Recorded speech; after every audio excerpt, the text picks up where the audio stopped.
If you want to be a better speaker, focus on building one specific skill first. And it's not about using the right hand gestures or having a richer voice or getting the PowerPoint slide just right. What I want you to do is to work on your empathy. That's right. I want you to feel how your audience is feeling. I want you to think about their feelings, because the big problem so many speakers have is they get up and this is me, this is my time, this is my presentation. Hold all questions till the end of my presentation. Let me tell you about my company and where we were founded, my background and my credentials. Boring. All I've done there, and what so many speakers do, is talk about me. And then they start the meat of the presentation. What do? They're walking someone through every single fact, every single data point. If it's a slideshow, it's lots of complicated graphs, lots of bullet points, and the audience is sitting there thinking, I'm not quite getting this. This is complicated. This is so much stuff.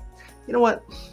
Let me go to plan B, which is check my email and check my phone and text from friends, because this guy's boring me.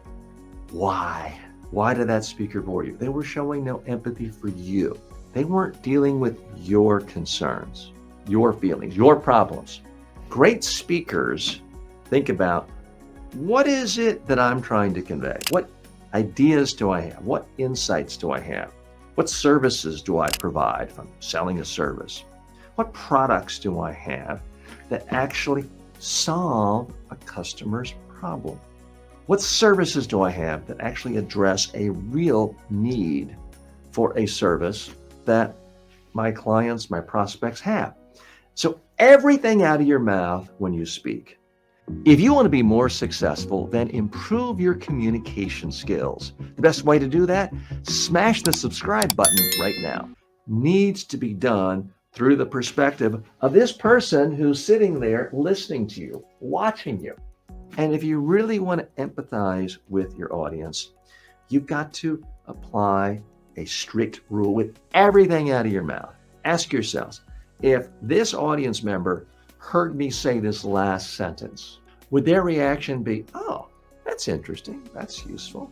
If so, keep that. Keep it in your presentation and deliver it. But if you think the person's perspective might be, so, get rid of it. Chances are your audience doesn't really care how many cities or countries your organization is in. Chances are your audience doesn't really care about where you went to college or what your degree was in or your last 3 jobs. Leave it out. Chances are your audience doesn't need to know about all of your company's progress every single week for the last 3 quarters. Or leave it out or summarize it in a way that's meaningful. Put yourself in the shoes of the audience. That's what I mean by empathy. I want you to ask yourself, think of the best speaker you've seen in your profession, your industry, not a stand-up comedian or professional politician, but someone in your industry. Think of the best speaker you've seen in the last year, maybe 5 years, maybe ever. Now, get a piece of paper out and write down every single message you remember from that speech, every idea, every number. Go ahead. I'll wait for you. Take as long as you want. But when you're done, look at how long that list is. Chances are it's not very long. I've been asking that question, people just like you around the globe for decades. And what I have found is pretty much most people don't remember much of anything from the best speaker they've seen in their industry. Sometimes it's 1 idea, 2 ideas, 3. Every once in a while, it's a handful of ideas, literally 5, never more than 5. And that's from the best speaker they've seen in the last 5 years, 10 years, or their whole life. Do you really think your memory is better? Look at that sheet of paper right now. It's pretty empty, isn't it? So realize your audience doesn't have a better memory than you do. So why in the world are you giving them number after number after number on a slide? Show some empathy for your audience, for your prospects, for your customers. It's far better off to make one number really come alive, that's truly meaningful and insightful to your audience. Create a story that's actually real and tell that story to your audience about the significance of that number. If you want to go to a second number, okay, but you've really got to make it memorable, which means you've got to give examples. You've got to case studies. You've got to put interesting case studies, interesting examples. And most of all, you need compelling stories to make those numbers come alive. Empathetic speakers can all be different industries. You see them in every industry, but they have one thing in common. They do not overwhelm their audience and bombard them with fact after fact after fact after fact. Empathetic speakers are the same everywhere in that they use judgment. They ask themselves, does my audience truly have to not only understand this point, but remember it? And that eliminates most of your messages. Then what they do is they think, how can I really help out this audience member? Because this audience member has other things going through their head. They've got friends and family and colleagues sending them texts. Maybe they're hungry. They got a lot of other stuff going on. So how can I make this idea that's important to me more memorable to this audience member?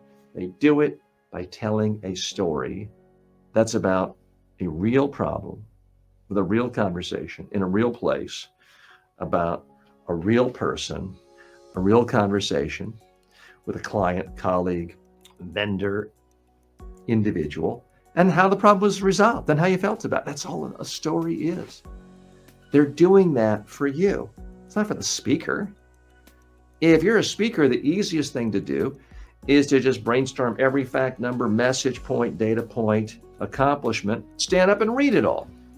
That's easy for me, but it's a complete waste of time for the audience. So you've got to have empathy for what's going through the mind of your audience.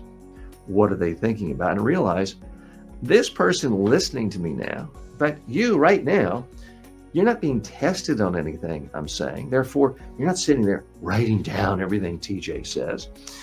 When you're giving a presentation in the business world or in the civic world or even the academic world, if you're not the teacher, nobody's writing down everything you say and going home and studying it. They may be listening and listening respectfully, but it doesn't mean they're memorizing what you're saying. So you've got to narrow it down and you've got to really think about how are you presenting this idea to someone so that it's not only understandable, but it's memorable. Empathetic speakers do not stand up and show slides with bullet points and text. Why is that? Because they know you in the audience don't like reading while someone's talking to you. And there's absolutely nothing about text up on a screen while someone's talking that increases the odds of you remembering it and acting upon it. Selfish speakers say, I don't really care about this audience. To heck with that. It's easy for me to just type a bunch of words, add a couple of bullet points, and read it, and I will use this PowerPoint as the poor man's, the poor woman's teleprompter. It's easy for me to heck with all of you. That's the selfish standpoint. The empathetic speaker looks at everything through the lens of what is helping the audience. That's why if they use slides, it's going to have images, one idea image per slide. If they're going to talk, it's about one idea at a time, examples and stories to flesh out each point. And that is how anyone, including you, can be a great empathetic speaker and communicator.